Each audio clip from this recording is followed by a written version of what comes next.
Hello friends, welcome back to my channel. आज हम थोड़ा सा निफ्टी का एनालिसिस करेंगे और पता लगाएंगे कि निफ्टी किस लेवल पर है, किस इम्पोर्टेंट लेवल पर है और कैसे हमें आगे बढ़ना चाहिए और हम उसकी एनालिसिस कैसे करेंगे जहाँ पे लोगों के कुछ सवाल होते हैं कि ईटीएफ में बाय कर ले, निफ्टी 20 में बाय कर ले या इंडेक्स फंड में बाय कर ले, कहाँ बाय कर ले और कब बाय करे, कैसे बाय करे और हमें कब इम्पोर्टेंट लेवल समझ में आएगा। तो मेरी कोशिश ये रहेगी आपसे कि आपको कि ये समझाने की कि कुछ इम्पोर्टेंस लेवल होते हैं, अगर हमें वो थोड़े पता चल जाए ना इम्पोर्टेंट लेवल, तो वहाँ पे हम हमारा कुछ डिसीजन ले सकते हैं। मेरा कोई आपको सजेशन नहीं है बाय और सेल करने का यहाँ पे, लेकिन एक इम्पोर्टेंट होता है कि हमें लर्न करना चाहिए, हमें कुछ सीखना चाहिए और सीखने के पर्सपेक्टिव से यहाँ पे मैं आपको खाली बता रहा हूँ कि कैसे हम थोड़ी एनालिसिस कर सकते हैं, कैसे हम लोग थोड़ा बैक टेस्ट कर सकते हैं और कैसे हमें रिजल्ट्स आ सकते हैं। तो अगर हम देखेंगे निफ्टी का हम करंट लेवल देख लेते हैं, तो निफ्टी का करंट लेवल फिलहाल 24,853 पर ट्रेड कर रहा है और हमने ये जो ईएमए का एक इंडिकेटर लगाया है, 200 ईएमए का लगाया है। अगर आप इंडिकेटर में जाओगे और इंडिकेटर में आप अगर जस्ट ईएमए टाइप करोगे तो ईएमए में आपको मिलेगा यहाँ पे ईएमए और कम्युनिटी इंडिकेटर। अगर आप डॉक्टर स्वीट्स का यूज़ करोगे तो that also works very well, that also works very fine. तो आप ये इंडिकेटर यूज़ कर सकते हो और जब आप इंडिकेटर में जाओगे तो मैं जैसे आपको इंडिकेटर की एक बार सेटिंग्स बता देता हूँ। इंडिकेटर की सेटिंग्स अगर आप देखोगे तो प्लॉट आपको करना है 200 ईएमए और ये सब टिक होगा, लेकिन इन सबको आपको रिमूव करना है।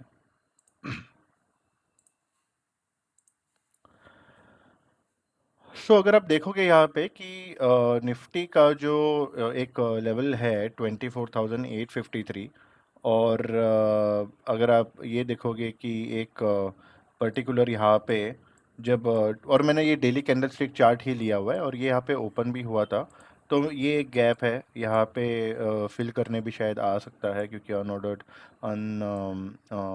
फील्ड ऑर्डर्स कुछ होंगे तो वो फिल करने भी आ सकता है। तो मे बी बेसिकली अगर हम एक एनालिसिस ऐसा ले लें कि यहाँ से अगर निफ्टी में अगर कुछ हो सकता है तो मे बी ये लेवल तक वापस आने के उसके चांसेस हो सकते हैं।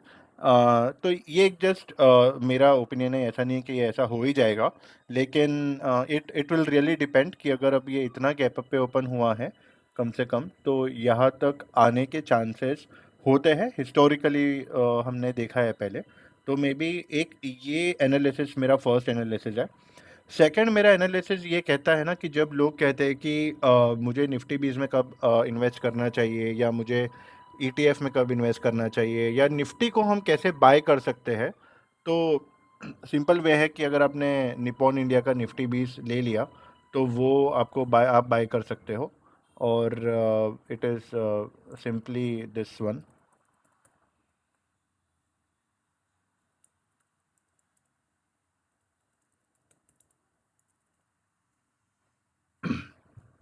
ये ईटीएफ है एक। तो अगर आप इंटरेस्टेड हो तो आप ये बाय कर सकते हो। यहाँ पे मेरी कोई सलाह नहीं है आपको इसमें इन्वेस्ट करने की या नहीं करने की, लेकिन एक जस्ट बता रहा हूँ कि निफ्टी भी कौन से क्या होता है और it is nothing but a ETF. अब हम एनालिसिस पे सेकेंड एनालिसिस पे आ जाते हैं। और तो ये हमारा जो ईएमए है एक्सपोनेंशियल मूविंग एवरेज 200 डेज का, ये बेसिकली थोड़ा represent and it is quite responsive. जो हमारे मूविंग एवरेज होता है सिंपल मूविंग एवरेज से और एक्सपोनेंशियल मूविंग एवरेज काफ़ी एक रिस्पॉन्सिव होता है। तो it is I have taken exponential moving average. तो हम थोड़ा सा अभी पास्ट में आ जाते हैं और पास्ट में हम देखते हैं कि क्या हुआ है और अगर हम कहाँ पे शायद इन्वेस्ट किए होते तो हमारा रिटर्न्स कैसे कैसे बनते जाता। और मैं ये डेटा लेना चाहूँगा राइट अवे फ्रॉम 2008। तो हम लोग 2008 तक आ जाते हैं। Let me bring all away to 2008। So अगर आपने यहाँ पे एनालिसिस की होती उस टाइम पे और मे बी शायद आप मार्केट में उस टाइम पे होते, क्योंकि मैं तो नहीं था मार्केट में। I was just studying my college that time. So I was not there, but what I've done is like back tested for you guys, so you can just have a look at it. तो अगर आपने यहाँ पे देखा होता कि मेरा जो एक्सपोनेंशियल मूविंग एवरेज है, राइट, अब ये जो लाइन है, इस लाइन में ये जो सारे कैंडल्स है, ये जो सारा चार्ट बन रहा है, यहाँ पे अगर आप देखोगे तो एक पॉइंट यहाँ पे आया और दूसरा पॉइंट यहाँ पे आया, यानी जो भी आपके कैंडल्स होंगे वो क्रॉस ओवर करेगा ही करेगा। सो इसका ओवरऑल मीनिंग क्या होता है? इसका ओवरऑल मीनिंग ये है कि क्रॉस अबव भी कर सकता है और क्रॉस बिलो भी 200 एक्सपोनेंशियल मूविंग एवरेज कर सकता है। एंड अगर आप देखोगे तो मोस्टली जो ट्रेडर्स होते हैं, अब जैसे ये 200 EMA है, कुछ ट्रेडर्स होते हैं वो एक्सपोनेंशियल मूविंग एवरेज 5 हो गया या 10 हो गया, उसके नीचे स्टॉप लॉस रखते हैं, तो वो उनको उसके लिए काम आता है। एंड व्हाट इट रिप्रेजेंट्स की अगर मेरा एक 200 EMA के ऊपर कैंडलस्टिक क्लोज हो रहा है तो वो बुलिश हो सकता है, और उसके नीचे क्लोज हो रहा है तो बेरिश हो सकता है।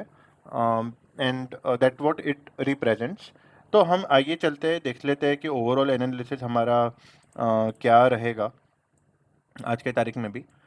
तो हमने ये देखा कि जैसे अभी हम देखते हैं कि मार्च मई 6 से जो हमारा इंडिया पाकिस्तान वॉर चला, और मई 6 के दौरान से लेके तो मार्केट जो है उसने लगभग एक परसेंटेज की गिरावट देखने के बाद में, थोड़ी सी गिरावट देखने के बाद में लगभग अराउंड 2.5% के करीब अप आ गया। एंड हम देख सकते हैं यहाँ पे कि 200 EMA के अभी भी वो ऊपर ही चल रहा है। सो बेसिकली क्या होगा कि अगर मैं पास्ट में देखा जाऊँ, जो क्वेश्चन आता है कि हमें कब इन्वेस्टमेंट करना चाहिए या कब हमें लमसम करना चाहिए, और SIP में SIP तो चल रही है लेकिन लमसम वगैरह कब करना चाहिए। और अगर आप देखोगे यहाँ पे, अगर मैं पास्ट में आ गया, लेटर से 2020, तो 2020 में जैसे कोविड का माहौल था, वहाँ पे सभी लोग डरे हुए थे। लेकिन आप देखोगे तो कोविड के पहले 2000 अक्टूबर 2019 से लेके तो जनवरी फरवरी 2020 तक भी मार्केट अपने एक्सपोनेंशियल मूविंग एवरेज 20 के अबाव ही रहा है, तो हमेशा बुलिश ट्रेंड में ही रहा है। और कोविड आने के बाद में आपने देखा होगा कि मार्केट ने एक वी शेप रिकवरी भी की है। तो यहाँ पे जो है ना, ये पर्टिकुलर एक पॉइंट ऐसा मिला मुझे, और ऐसा मिल रहा है हमें कि यहाँ पे शायद थोड़ा लमसम किया होता तो आपको एक जो रिटर्न्स है यहाँ पे वो एक अच्छे देखने मिल सकते थे ओवरऑल। और आप अच्छी खासी एक इन्वेस्टमेंट रिटर्न आप पा सकते थे। और उसके बाद में आप देखोगे तो moving average, exponential moving average जो गिरना शुरू हुआ है, वो यहाँ पे कैंडलस्टिक नीचे यहाँ पे क्लोजिंग इसने दी है लगभग 24 Feb 2022 में। तो तब तक तो मार्केट एक अच्छा खासा बुलिश ट्रेंड में ही रहा है। और जो लॉन्ग टर्म इन्वेस्टर्स होते हैं ना, तो वो लोग हमेशा यही होते हैं कि कहाँ पे हम थोड़ा लमसम कर सके। तो मुझे लगता है ऐसे जो पॉइंट्स है, जैसे अभी 2020 गया, और पास्ट में अगर आप देखोगे, पास्ट में अगर आप जाओगे थोड़ा सा एनालिसिस करोगे, तो ये एक पॉइंट हो सकता था। और चाहे वो इंडेक्स फंड और ETF, उसमें फ़र्क नहीं पड़ता, लेकिन ये एक पॉइंट हो सकता था। फिर उसके बाद में और भी अगर हम रिसेंटली ही देख लें तो यहाँ पे एक पॉइंट बन रहा था। सेकेंडली यहाँ पे एक पॉइंट बनता था, यहाँ पे एक पॉइंट बनता था। और हम अभी इतने ही डेटा को आते हैं, 5 years के डेटा को ले लेते हैं, ज़्यादा पीछे जाने की भी ज़रूरत नहीं है, क्योंकि आज की तारीख में अगर हम इन्वेस्टमेंट करेंगे तो हम कहीं ना कहीं शायद यहीं पे करेंगे। बट अगर आप देखोगे ना, तो आपके पास में अगर जो चांसेस अवेलेबल थे, अगर मैं आज की तारीख से ही जस्ट लूँ, तो आपके पास में यहाँ पे 1 2 3 1 2 3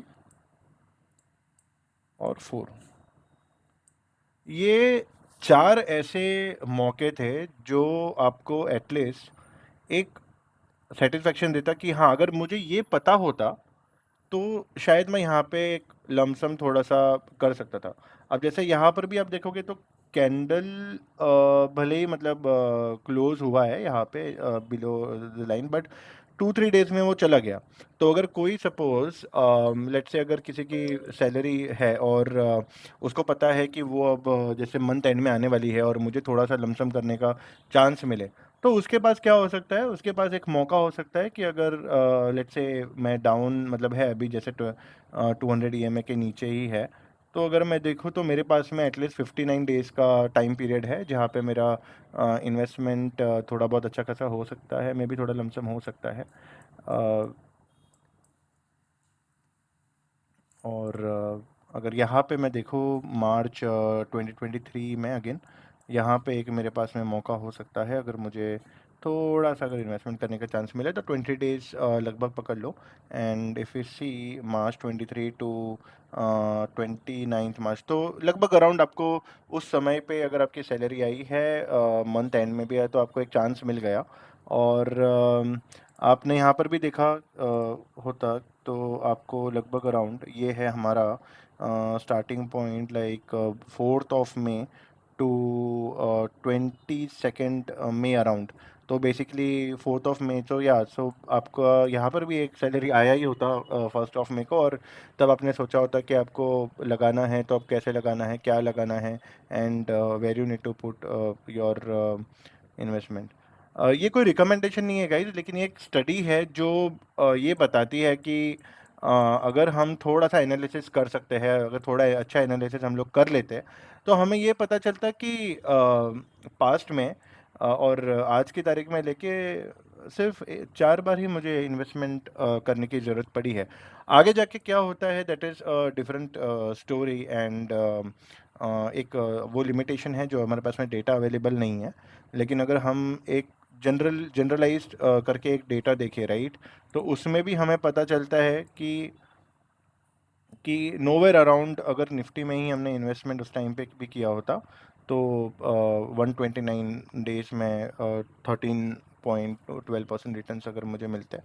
और अगर मैं यहाँ पर भी तो मैं एक्चुअली ये थोड़ा सा एक सिनेरियो लेकर चल रहा हूँ कि मैंने जैसे ये कैलकुलेशन किया है, ये कैलकुलेशन 200 EMA के ऊपर ही किया है, क्योंकि मैं ये चाह रहा हूँ कि जैसे अगर 30 डेज़ का पीरियड मेरा बनेगा जब मेरा इन्वेस्टमेंट का होगा, तो कोई ना कोई एक डे यहाँ पे करेगा, कोई एक यहाँ पे करेगा इन्वेस्टमेंट। तो maybe I am calculating in such a way कि एकदम बेस्ट के सिनेरियो ना लेके मैं वर्स्ट के सिनेरियो ही देखूँ, तब जाके ये मेरा 13% है। पर अगर मुझे बेस्ट के सिनेरियो अगर देखना ही होता तो तब तो मैं यहाँ पे लेके जाके बोल सकता था कि मुझे 23.90% मुझे एक रिटर्न मिल रहा है ओवरऑल।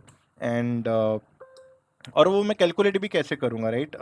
सो इफ़ यू सी ना, एक एक पॉइंट ऐसा आएगा कि मुझे ये पता चलना चाहिए कि यहाँ से नीचे कब आएगा, ये मुझे अभी पता नहीं चल रहा है यहाँ पे राइट, मेरे इस पर्टिकुलर कैलकुलेशन में। बट दिखाने का तरीका ये है कि कहीं ना कहीं ओवर एंड अबाव आपको एक अच्छा रिटर्न मिल सकता था। So that is what the idea is overall. And secondly अगर मैं यहाँ पे आ जाऊँ तो ईएमआई के नीचे आया ही नहीं है। And let us say how much returns we have gain.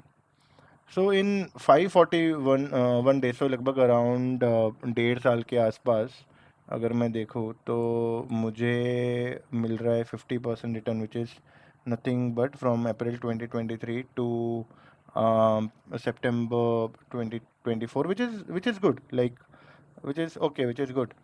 तो गाइस इसी तरीके से मेरी से भी एक कोशिश रही है आपको एक अंडरस्टैंडिंग देने की, एक मूविंग एक्सपोनेंशियल मूविंग एवरेज को समझाने की, और उसको देखने की कि अ, जब आप पूछते हो राइट, तो आप एक बार अगर ये चेक कर लेते हो तो आपको कहीं ना कहीं थोड़ा सा बेनिफिट करे। बट डिस्क्लेमर यही है कि यहाँ पे कोई सजेशन नहीं है बाइंग का, होल्डिंग का और सेलिंग का। मेरा सिर्फ कोशिश ये रहता है कि आप लोग सीख ले कुछ, और आपको अगर कुछ डाउट होता है तो डेफिनेटली आप कमेंट सेक्शन में पूछ सकते हैं मुझे।